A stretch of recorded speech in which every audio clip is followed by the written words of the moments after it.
Hello everyone, Pierre Côté live with you. This is 4:47 Eastern Standard Time. I am live right now with Chris Houston from Doctor Without Border. He is in Nigeria right now. How are you, Chris? Yeah, I'm very good. Quite busy at the moment. Thank you for asking. All right. So, Chris, we're going to use real-time reality to share all the information you have right now with the situation in Nigeria. Okay, you want me to tell you what we've seen? Yeah, what's going on, what's happening, and what's the information should be shared to the citizen of the world. Okay.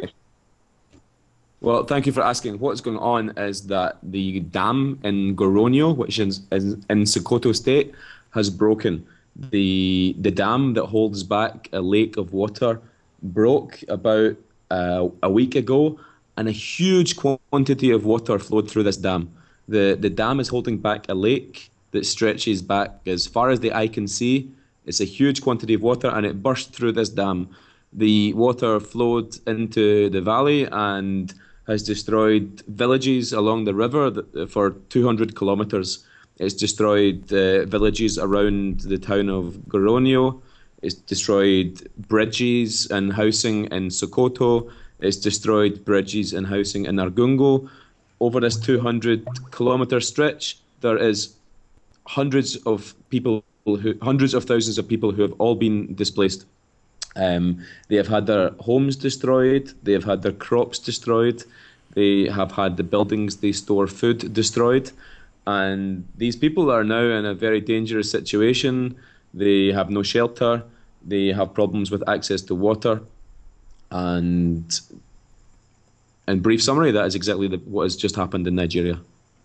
Yeah. So describe what is the mission of Doctor Without Border, and what is the response so far from your organization?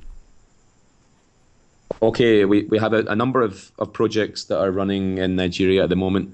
In Goronyo, where this happened, we have a mother and child centre where we help young children. We have a lead poisoning response where we work with another agency to decontaminate villages and treat children who are suffering from lead poisoning as a consequence of mining that has taken place here.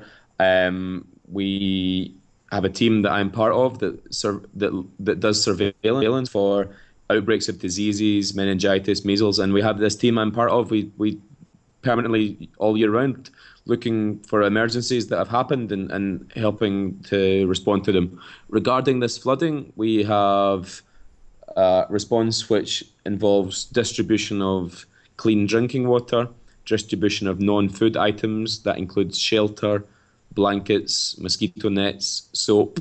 We have health education, and the basis of our response is to give people the drinking water that they need to prevent outbreak of diseases that can be spread by floodwater and by insects and mosquitoes, and to give people shelter materials. Shelter is quite important. Obviously, it's a hot context here, also heavy rain, and without shelter, then people's health will suffer. Yeah. Chris, if you don't mind, something was published on the msf.ca news media section. It's a story that you put a video. So if you don't mind, we're going to roll the videos to give an example, not an example, but to illustrate what is the situation in Nigeria. You agree? I think that's, yeah, please feel free. That video is now about 5 or 6 days old, and I think the problem is now even greater than that. But yeah, I think that's an excellent idea. My name is Chris Houston. I work as a logistician for Médecins Sans Frontières based in Nigeria in the northern state of Sokoto.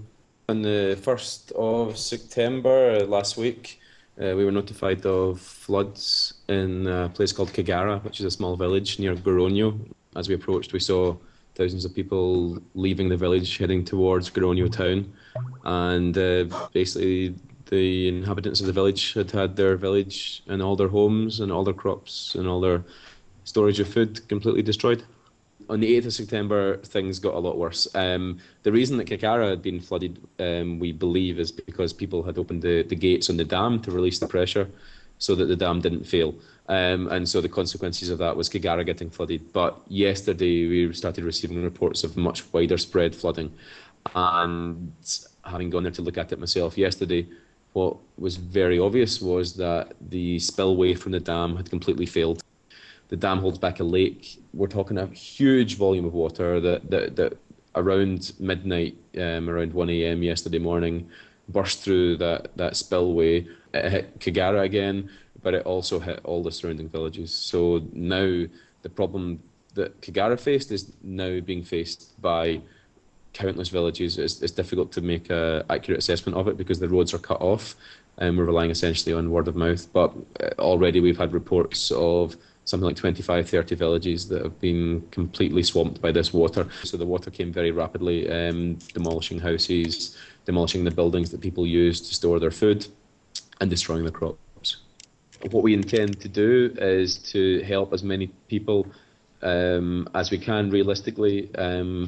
We think that we can provide good water and shelter materials for about 60,000 people. We want to provide them with access to clean water. We want to provide them with shelter materials, tarpaulin, with blankets and with soap. And by doing that, that will reduce the health problems, give them shelter, give them access to clean water. It's the rainy season here, and as far as MD can remember, it's the heaviest rainy season we've had. So in a country that's normally very hot, dry and dusty, then suddenly you've got very heavy rain, and it's really quite incredibly heavy rain. And it's rainwater that's caused this flood. So that was what Chris Houston recorded. That was like September 9th, isn't that it, Chris? Yes, that's correct. September 9th update that was. And now today the situation is worse, right? The situation is worse because the water continues to flow through the dam, rain continues to fall, and each day that passes we see more and more displaced people. It's very difficult to get an accurate picture because access by land is impossible. We're in the process of obtaining boats so that we can see better what is happening, but my own personal perspective is that every day that passes the problem seems to be bigger, and every day that passes, the water flowing through the hole in the dam is like a river. You could sail a boat through the hole in the dam. It's absolutely massive, and it will continue to flow for as long as it's the rainy season here. And this is the worst rainy season we've had in anybody's memory. It's difficult to know when this problem will stop, but it will not stop soon. Yeah. Chris Houston, how does the citizen of the world can help Médecins Sans Frontières in Nigeria and the citizen of Nigeria? How can you help? This is always a very difficult question, and I always struggle with the answer. But I think the answer I normally give people to that question is that people should choose an NGO they feel most comfortable with, and who they trust, and who they check what they do, and make donations if it's possible to do so. I think it's also good if people can spread the word about what's happening. I think it's good for people to know the conditions that people live in. It maybe prompts other people to act. And of course, if you feel like me, you can always apply to work for MSF if you actually want to spend some of your time helping people. But it's a difficult question, and I think for most people, probably you choose an NGO you like, and you help them in the ways you can by spreading the word or making donations if you want to. Okay, great. Thank you, Chris. Keep in touch, and as soon as you have something new, just ping me, and we'll try to go live as soon as you have fresh information to share to the world. Thank you, Chris.